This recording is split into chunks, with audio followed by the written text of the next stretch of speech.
Suara A jelas? Jelas.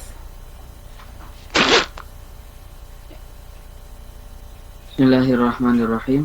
Alhamdulillahirabbil alamin wassalatu wassalamu ala sayyidil mursalin wa ala alihi wa ashabihi ajmain.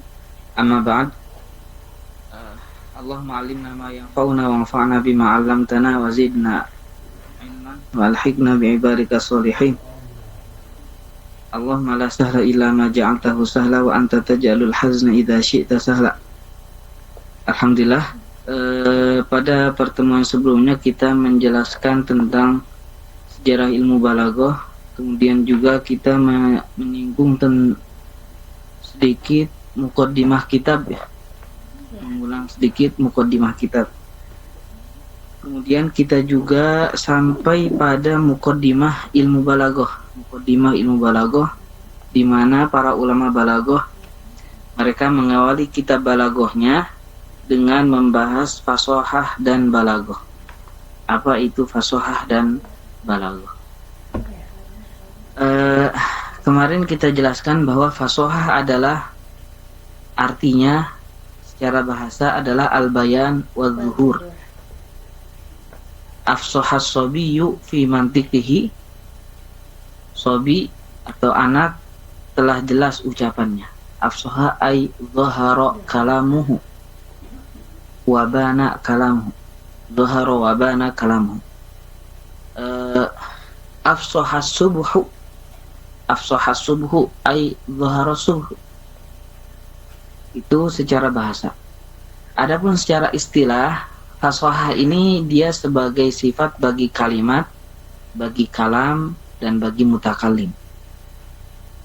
Fasahatul kalimat, kemarin kita jelaskan bahwa fasahatul kalimat ini memiliki 3 syarat. Sehingga kalimat bisa fasih memiliki 3 syarat. Yang pertama adalah salamatuha min tanafuril huruf. Selamatnya kalimat dari tanafuril huruf. Tanafuril huruf ialah suatu sifat yang membuat kalimat menjadi sulit dibaca. Menjadi sulit dibaca. Itu kesulitan itu kembali kepada huruf-huruf yang ada.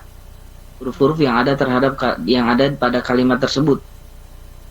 Bisa jadi karena makhrajnya berjauhan, makhrajnya berdekatan, atau sifatnya berjauhan tapi makhrajnya berdekatan dan semacamnya. Jadi ini pengetahuan ini tergantung kepada pengetahuan kita terhadap ilmu al-aswat. Ilmu al-aswat yang nanti kita pelajari itu tentang ilmu makharijil huruf dan sifatul huruf yang utamanya. Nanti juga membahas tentang arud dan semacamnya. Kemudian itu yang pertama, artinya fasahatul kalimah, suatu kalimat bisa fasih. Yang pertama syaratnya harus selamat dari tanafuril huruf. Yang kedua harus selamat dari mukhalafatil qiyas. Mukhalafatul qiyas itu apa? Dijelaskan bahwa kaunul kalimah ghairu jariyatin alal qanuni sorfi. Suatu kalimat itu tidak sesuai dengan undang-undang ilmu sorof. Kemarin kita singgung bahwa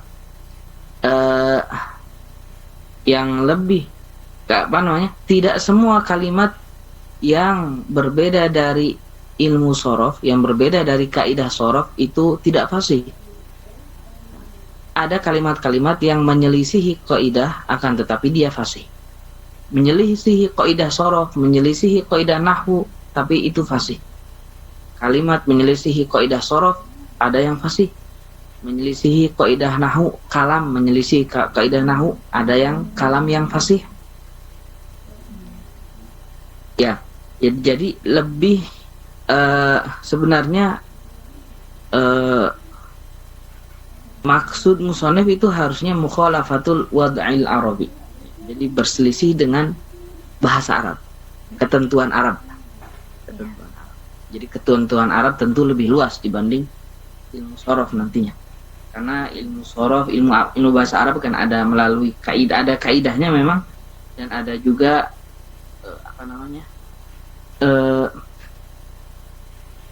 Allahumma sholli ala sayyidina Muhammad, ada juga ininya apa? Sama'inya. Kemudian seperti contoh kalimat buk ya. Terutama dalam kalimat buk ini kemarin saya jelaskan bahwa kalimat buk ini kalimat mu'arrabah, kalimat yang diarabkan. Jadi bukan asli kalimat Arab. Dan para ulama, sebagian para ulama berpendapat bahwa kalimat mu'arrabah, kalimat yang diarabkan ini memang jamaknya dengan jamak mu'annas salim. Jadi sebenarnya boleh-boleh saja. Qaul mutanabbi ini tidak salah sebenarnya. Hanya saja ini sebagian para ulama mempermasalahkan. Bagaimanapun mutanabbi meskipun banyak kesalahan, mungkin sebenarnya beliau penyair ulung, termasuk penyair ulung. Di syairnya beliau mengatakan, beliau memuji seorang khalifah yang bernama Saifud Daulah tanpa menjelaskan namanya, gitu kan. Ini disebut tauriyah. Fa iyyaku ba'dun nasi saifan lidaulati. Kalau ada sebagian manusia itu dia sebagai saifan lidaulah, sebagai pedang bagi negara, bagi kedaulatan. Artinya dia sebagai benteng bagi kedaulatan, berpengaruh besar, dia sebagai penjaga negara. Ada sebagian orang dia itu sebagai penjaga negara. Sebenarnya Saifud Daulah itu nama orang, nama khalifah. Tapi dijelas di tauriyah diberikan kiasan semacam itu, seperti perkataan dulu pernah jelaskan siapa, Allahumma sholli ala sayyidina Muhammad, Hafidz Ibrahim dan Ahmad Syauqi, keduanya saling menyindir dalam syairnya. Hafidz Ibrahim mengatakan yaquluna, dalam syairnya mengatakan yaquluna inna lisyauqi naron walau'ah fama balu syauqi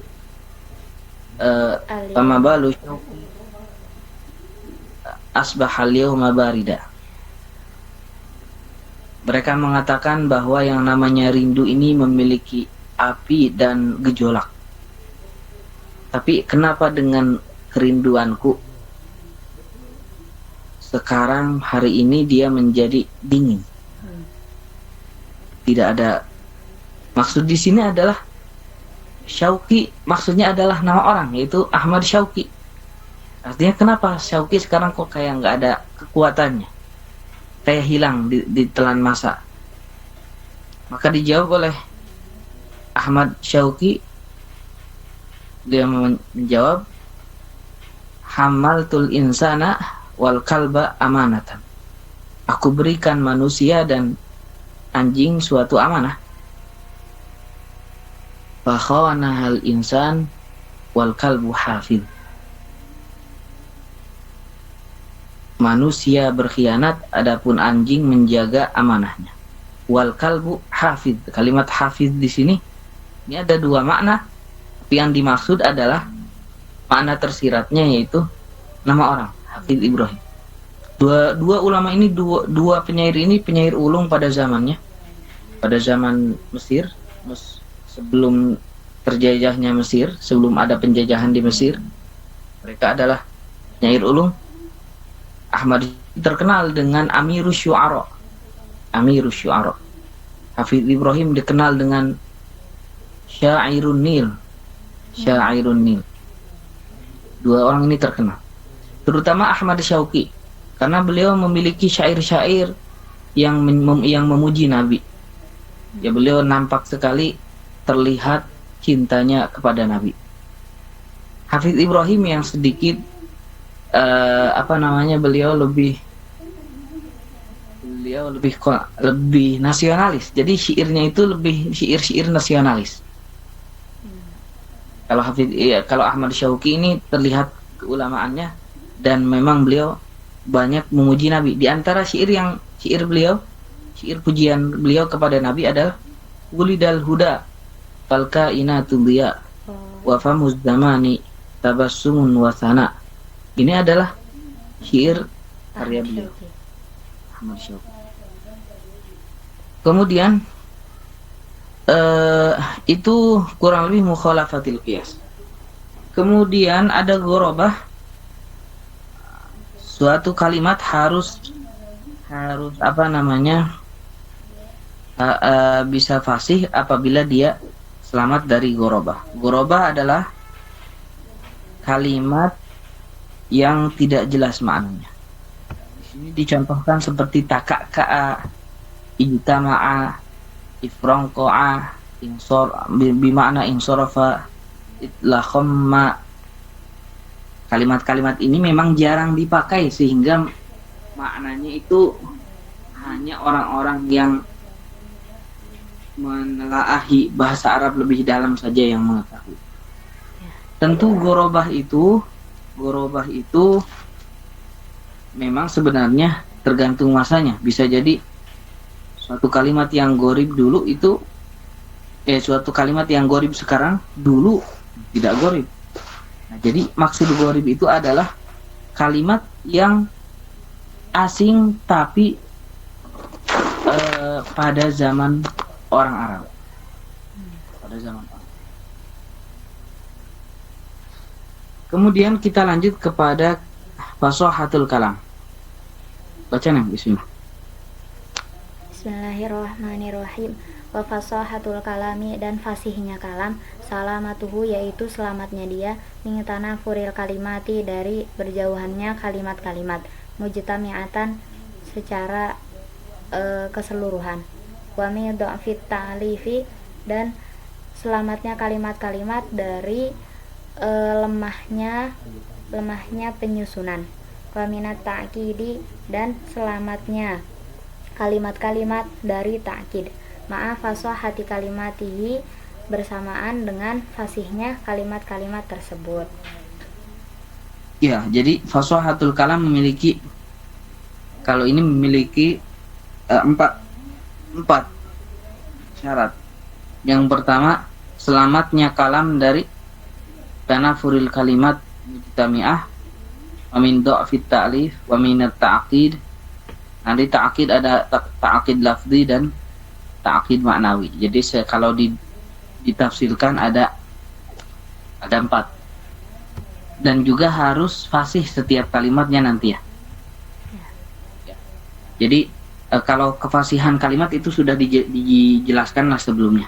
Tapi fasahatul kalam itu memiliki 4 secara tafsil. Tadi harus selamat dari tanafuril kalimat mujtami'ah, dan salamatuhu min dha'fit ta'lif, salamatuhu minat ta'qid al-lafzi, wa minat ta'qid al-ma'nawi. Ya, lanjut nih. Apa itu tanafur dalam kalam? Tanafuru, maka adapun tanafur, wasfun adalah suatu sifat, fil kalami, dalam kalam, yujibu, yang mewajibkan, thiqalahu, beratnya kalam, ala lisani, atas lisan, wa usron nutki, dan sulitnya mengucapkan, bihi, dengan kalam. Nahu, seperti contoh dalam syair, fi raf'i arsyis syar'i mithluka yashra'u, walaysa qurba qabri harbin qabru. Fi raf'i arsyis sya'ri, dalam belum diartiin. Fi raf'i arsyis syar'i, dalam Allahumma shalli ala sayyidina Muhammad. Jadi tanafur dalam kalam adalah suatu sifat yang menjadikan kalam itu sulit dibaca. Itu intinya. Seperti contoh dalam bait fi raf'i arsyis syar'i mithluka yashra'u. Fi raf'i arsyis syar'i mithluka yashra'u. Di dalam mengangkat arash atau tempat hukum, engkaulah yang pantas memberikannya. Ini kalau kita lihat kepada kalimat-kalimatnya, ada kalimat raf'i, arsy, asyar'i, misluka yashra'u. Setiap kalimat banyak yang memiliki ainnya. Kemudian ada arsy, asyar'i. Kalimat hurufnya sama, urutannya yang berbeda. Yashra'u begitu juga. Ini kalam yang sulit untuk dibaca, maka kalam ini tidak fasih. Kalam ini tidak fasih. Kemudian walaysa qurba qabri harbin qabru. Walaysa qurba qabri harbin qabru. Nah, ini juga sama. Ada qaf ra ba. Nah, kemudian qaf ba ra. Huruf-hurufnya sama, akan tetapi urutannya berbeda. Harbin qabru. Nah, ini kalimat ini pun tidak fasih. Lupa ini fi raf'i arsy syar'i misluka yashra'u, lanjutannya apa? Lupa lanjutannya apa? Kalau walaysa qurba qabri harbin qabru, sebelumnya adalah qabru harbin bimakanin qafru. Walaysa qurba qabri harbin qabru. Ya kan? Ini bait yang diucapkan oleh jin katanya. Ada bait ini diucapkan oleh jin. Jadi ada seorang namanya Harb. Ada seseorang yang bernama Harb, dia membunuh seekor ular, kemudian ternyata ular itu adalah jin, sehingga dia pun dibunuh lagi. Dan kemudian kawan-kawannya menguburkan Harb di tempat yang kosong, tidak ada siapapun dan apapun. Setelah dikuburkan baru ada syair yang bersenandung, kata-katanya adalah qabru harbin, kubur Harb, bimakanin kofru, di tempat yang kosong. Walaysa qurba qabri harbin qabru, dan tidak ada di dekat kubur Harb, tidak ada di dekat kubur Harb kubur lain.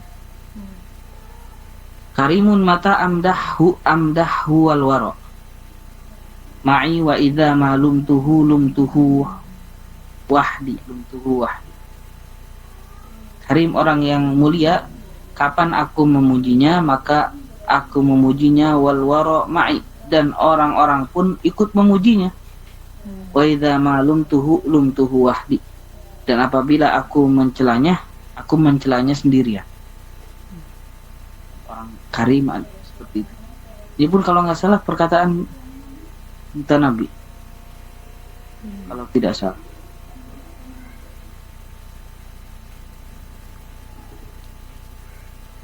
Ya, ini pun kalimat amdahu. Nah, di sini sebenarnya dulu pernah jelaskan, kalau hanya satu amdahu itu masih fasih, tapi kalau dua jadi amdahu ini menjadi sulit. Karena di dalam Al-Quran ada contoh yang sama, yaitu fasabbihu wa fasabbihu. Nah, ada kalimat seperti itu. Nah, kalau hanya satu itu enggak masalah, tapi kalau ada banyak, ada dua, maka itu menjadikan kalam itu sulit dibaca. Nah, itu kurang lebih. Lanjut nih, wadha'fut ta'lif. Wadha'fut ta'lifi, dan dha'fut ta'lif adalah kaunul kalami, adanya kalam, ghairu jarin, tidak sesuai, alal qanunin nahwi, atas undang-undang nahwu, al masyhuri, yang masyhur.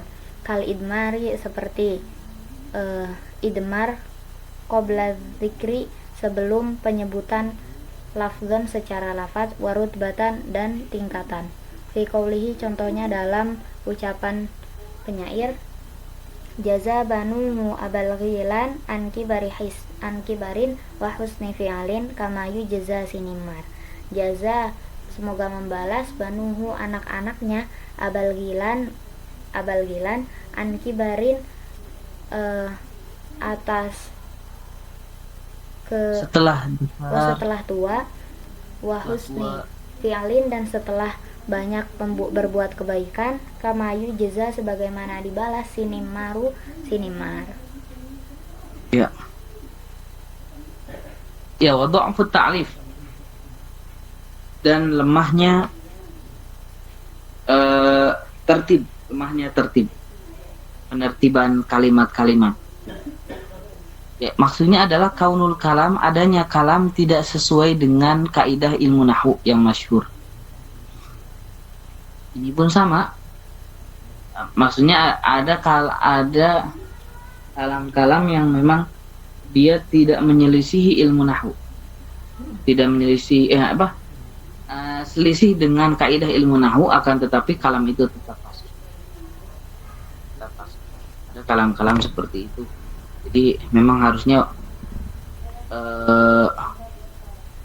maksud dha'fu ta'lif adalah kaunul kalam ghairu jarin alal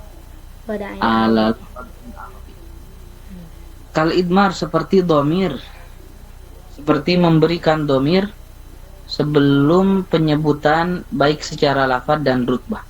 Jadi yang namanya domir itu kembalinya ke belakang pasti. Ya. Tidak bisa dia kembali ke depan. Kalaupun kembali ke depan, Ya. tapi kalimat yang di depan itu dia rutbahnya seharusnya di akhir. Contohnya adalah doroba dulu beri contoh macam-macam kanannya. Iya. Doroba Zaidun gulamahu. Doroba Zaidun gulamahu. Zaid telah memukul anaknya atau budak. Doroba Zaidun gulamahu. Hu-nya ini kembali kepada Zaid. Kembali kepada Zaid yang ada sebelum domir, jelas. Yang ada di belakang domir. Kemudian kembali kepada fa'il. Zaid itu kan fa'il. Yang mana gulam adalah maf'ul. Jadi di sini domirnya kembali kepada yarji'u ilal mutaqaddimi lafdzon wa rutbah. Sekarang kalau kembalinya domir ilal mutaqaddimi lafdzon la rutbatan. Lafdzon la rutbatan. La rutbatan. Contoh. Doroba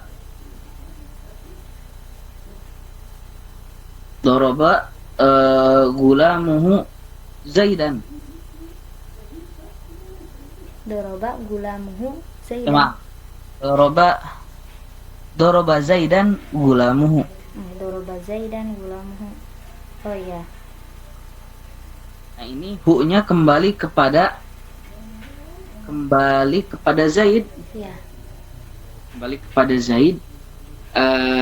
Dia kembali kepada Zaid yang lafadznya mutaqaddim, tapi rutbahnya enggak, karena Zaidan maf'ul. Ya. Sekarang yang mutaqaddim rutbatan la lafdho. Mutaqaddim rutbatan la lafdho. Seperti apa? Dulu memberikan contoh apa nih? Doroba gulamahu Zaidun. Doroba gulamahu Zaidun. Itu malah enggak itu. Ini yarji'u ilal mutaqaddimi apa? Rutbatan la lafzan ya? Rutbatan la lafzan. Rutbatan la lafzan. Allahumma shalli ala sayyidina Muhammad. Doroba Allahumma shalli ala sayyidina Muhammad. Gulamahu Zaidan.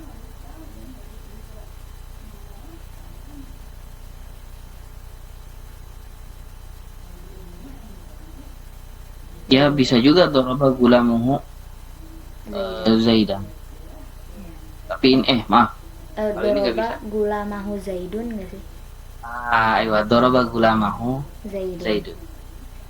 Iya, yang ini dia. Doroba gulamahu Zaidun. Karena gulamahu hu-nya kembali kepada al-mutaqaddim rutbatan. Tapi al-mutaakhir lafdhun. lafdhun. Nah, jadi domir itu dia harus kembali kepada mutaakhir, baik lafdhon dan rutbatan, atau lafdhon saja atau rutbah saja. Ya. Tidak boleh kembali kepada mutaakhir lafdhon. wa rutbatan. Nah, di sini seperti contoh syair ini, jaza banuhu abal ghailan. Nah, di sini hu-nya kembali kepada abal ghailan. Dia mutaakhir lafdhon jelas, mutaakhir juga rutbatan karena dia sebagai maf'ul. Ya. Anki baru maf'ul sini fi'lin kama yujza sinimar. Kama yujza sinimar dulu jelaskan bahwa ini namanya masal. Dalam bahasa Arab ada perumpamaan-perumpamaan. Ada perumpamaan-perumpamaan. Kama yujza sinimar, sebagaimana dibalasnya sinimar. Jadi sinimar itu seorang arsitek, dulu dia membangun istana megah milik seorang bangsawan. Kemudian setelah beres membangun, dia malah dilemparkan dari atas oleh bangsawan tersebut. Jadi sebenarnya syair ini mengejek abal ghailan, bukan memuji abal ghailan. Jaza banuhu abal ghailani an kibarin wa husni fi'lin kama yujza sinimah. Dan banyak contoh-contoh masal dalam bahasa Arab. Ini diantaranya. Jadi kalau ada orang Semoga kebaikan dibalas.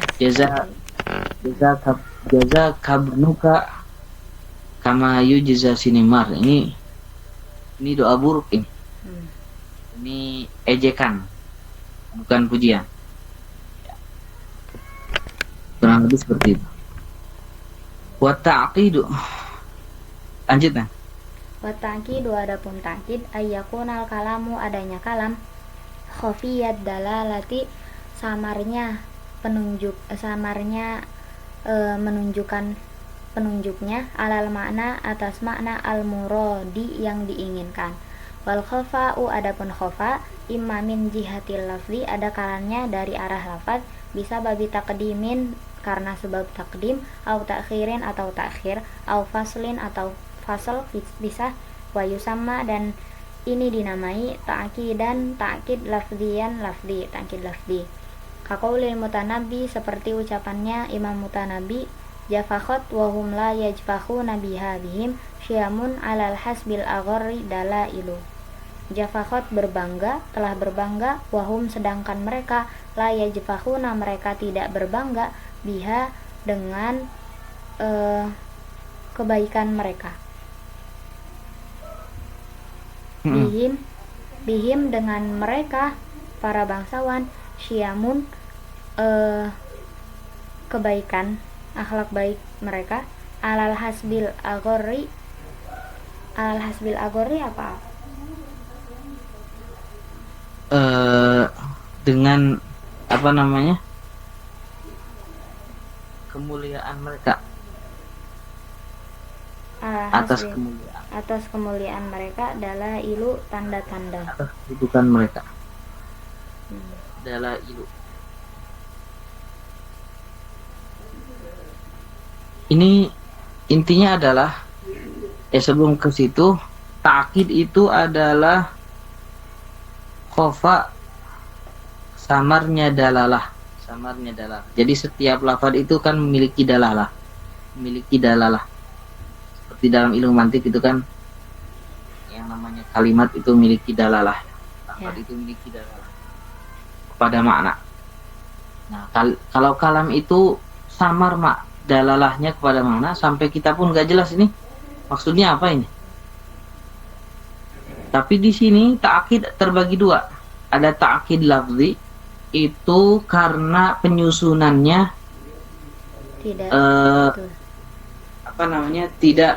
tidak rapi.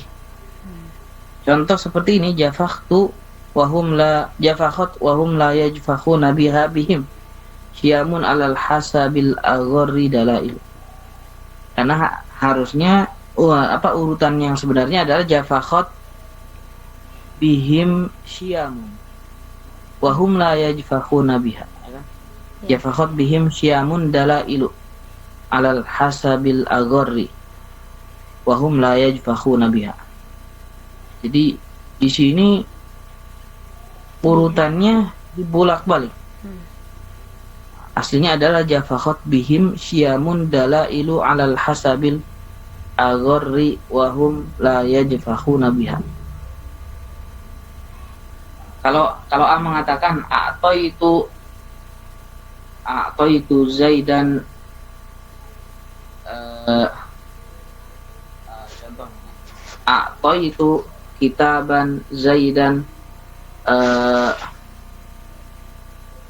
atau itu kitaban